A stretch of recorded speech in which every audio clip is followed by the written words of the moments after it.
Hi, I'm Dr. Rachel Langley. I'm a family medicine doctor here in beautiful Colorado Springs, and the number one cause of foot pain that I see in anyone is called plantar fasciitis. Maybe you've gotten this diagnosis from your doctor. Maybe you think you might have it. Let's talk about what it is and what you can do about it. So the way it feels is like daggers into the bottom of your foot. Tends to be sharp pains that you get, especially first thing in the morning when you get out of bed. That first step out of bed tends to be the most excruciating. As you walk around, it can get better throughout the day, and it might even fade entirely. But as soon as you're off your feet for a while again, or go to bed that night, that first step, first thing in the morning, or after you've been resting for a little while, it comes right back. So what the heck is that? So the test that I do in clinic that really tells me for sure that this is plantar fasciitis is I'll examine the whole foot, the ankle, the foot, and then while I'm just talking with the patient, I'll crank back their toes towards them, not pointing their toes, but move their toes back and try rubbing my knuckles along the bottom of their foot. And if that causes excruciating pain, I know for sure that that is plantar fasciitis. So what is the plantar fascia? So the plantar surface of your foot just means the bottom surface of your foot. So this area of your foot is the plantar surface. Fasciitis, fascia, is kind of a saran wrap that surrounds all of our muscles throughout our whole body. It helps the muscles to move next to each other. It provides support to the muscles. On the bottom of the foot, the fascia has an extra important job and it's extra thick. I remember, I don't know if this will gross you out, but when I was in anatomy lab in medical school, I remember dissecting the bottom of someone's foot, and I just kept dissecting and dissecting and dissecting and dissecting, and I didn't get to the bone. I was shocked at how thick the padding is on the bottom of people's feet. So it's really impressive. There's a lot of fat in there, but there's also a ton of what's called fascia. So this fascia, this saran wrap support stuff, runs from the very back of your heel all the way kind of behind your heel. You'll feel a lot of pain with plantar fasciitis right around here. And part of that is because the fascia comes all the way from the back of your calcaneus, the back of your heel bone, all the way into your toes. And this is what's causing all your pain and suffering. It's a big support, almost ligament. It's so thick. And it looks white if you're dissecting someone's foot. Hopefully you're not. But it's on the bottom of your foot providing a lot of support. And I know you don't have the view of the whole foot, but it goes to your all 5 of your toes. It extends all the way from your heel to all 5 toes. And it provides some spring to your step. It kind of stretches out with every step and springs back and helps you to move in that way. And it provides protection from things that might be on the ground that you step on. So because we wear shoes a lot, we don't need as much spring in our step and we don't need as much protection. So it's gotten thinner over years and years of not really being used. And it can get to the point where it even breaks because it's not used and then it's overused. And that's what plantar fasciitis is. Itis means inflammation of. So something has caused damage to the plantar fascia. And I like to think of it as, you've got this support ligament, this fascia on the bottom of your foot, and then you get a tiny tear for one reason or another. Maybe you walked a little bit too further than usual that day. You wore high heels a little bit more than you usually do, and you get a tear in that fascia. It's usually one nice supportive strip, and you have a little gap now. And then what happens overnight, or whenever you're resting, is your body starts trying to heal that gap. But the thing that really happens whenever your body is healing and making a little bit of a scar is it contracts. That scar contracts. So whereas your foot needs it to be this long, overnight, or when you're resting, it heals and contracts that gap that you have, and now it's too short. So what happens with your first step in the morning or your first step after resting is it breaks again. And it's a repetitive process that gets really tedious from anyone who's ever suffered with plantar fasciitis. So that's what's happening overnight is healing and contracting, and then it's a little bit too short for your foot to move and it gets torn again. So that helps us to understand how to make this better. Because man, sometimes I see patients and they've just had it for a couple days. They come in and see the doctor and I'm able to counsel them and make it better, and they can heal it a lot, get their feet to heal a lot faster than if this has been going on for years and years. Or sometimes it's only been going on for a couple days, but they're not able to heal it and it goes on for years. This is something that's a lot of people suffer from, and a lot of people suffer from for a long time. So I have lots of different ideas for you to try today. Try all sorts of them and don't give up. Keep on trying to make this better. Work with your doctor. So especially if it's only been going on for a couple days, the number one thing to do is rest. Try to let that scar tissue heal and smooth back down. And that's one of the best ways, especially if it's just an acute short-term problem.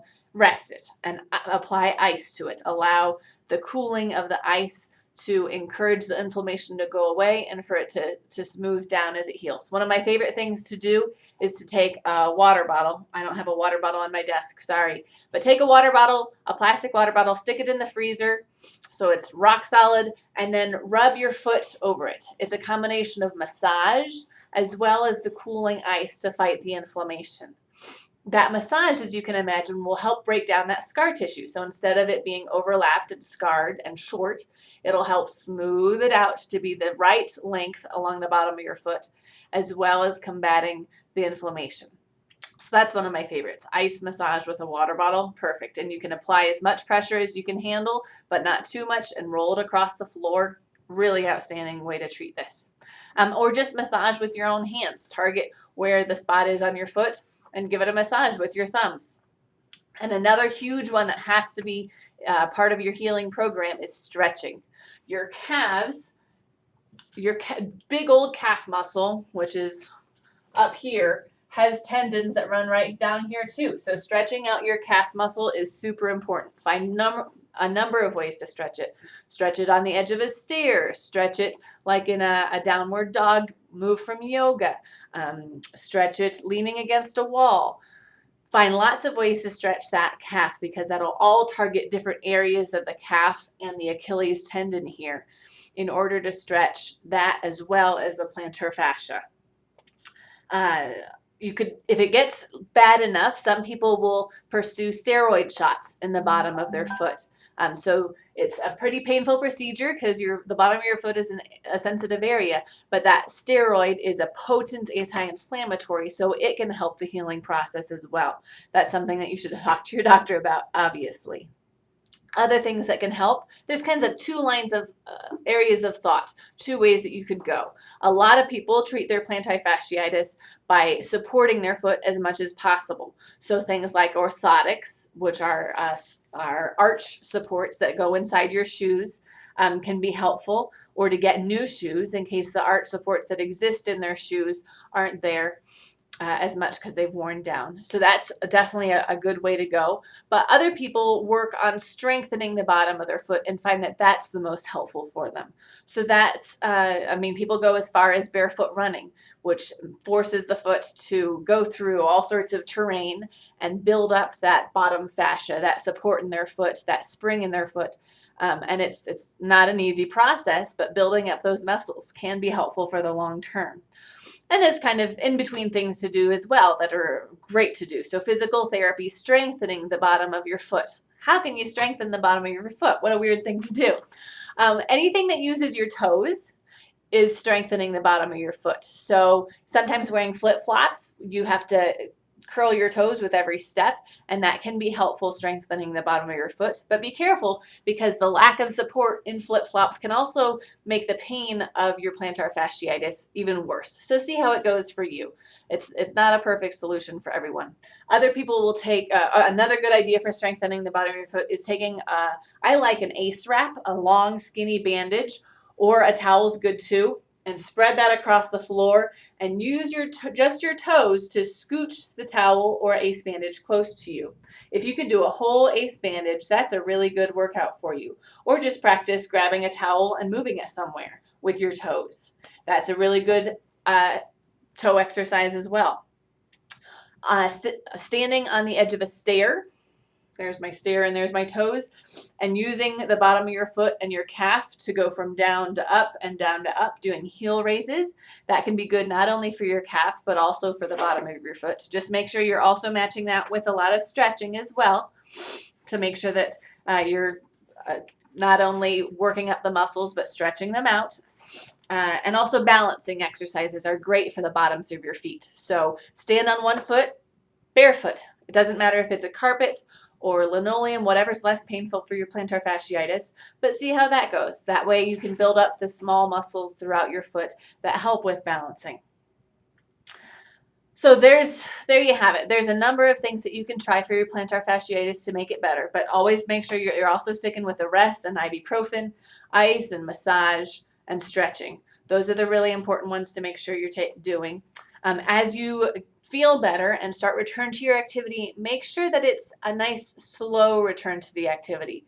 Things that classically make plantar fasciitis worse are wearing high heels or Western boots that elevate your heel and make this plantar fascia shorter. Your foot kind of gets used to that after a while and can get broken. That fascia can break again, like we were talking about, as soon as you stop wearing those. So those can make your plantar fasciitis worse. Weight gain puts more stress on your foot, and if you're already having a weakened foot, that spring action in the bottom of your foot, that can make it worse. Or suddenly increasing or changing your exercise. So if you are used to running short distances and now you start doing really long distances or sprints or a new sport that your foot isn't ready for, it doesn't have the musculature for, those can all make your plantar fasciitis worse. So keep that in mind as you're returning to your activity, to go slow, to avoid heels and Western boots that allow your fascia to shorten up, to keep an eye on your weight, and to advance your exercise slowly. They say a 10% increase in mileage for you runners from week to week is about all you should do. So don't be jumping up miles at a time when you're not used to it. Take your mileage for the whole week and increase it by 10% from week to week at most, to make sure that you're letting your body adapt to the changes that you're putting in it. But by all means, keep active. Plantar fasciitis can really limit you, but there's activities that won't hurt it at all. So things like biking, things like swimming. There's always other exercises that you can do to stay active even while you're working to heal your plantar fasciitis. If that was helpful, check out our other videos about sports injuries and how you can recover from them. And also be sure to subscribe to our channel here. Thanks for watching.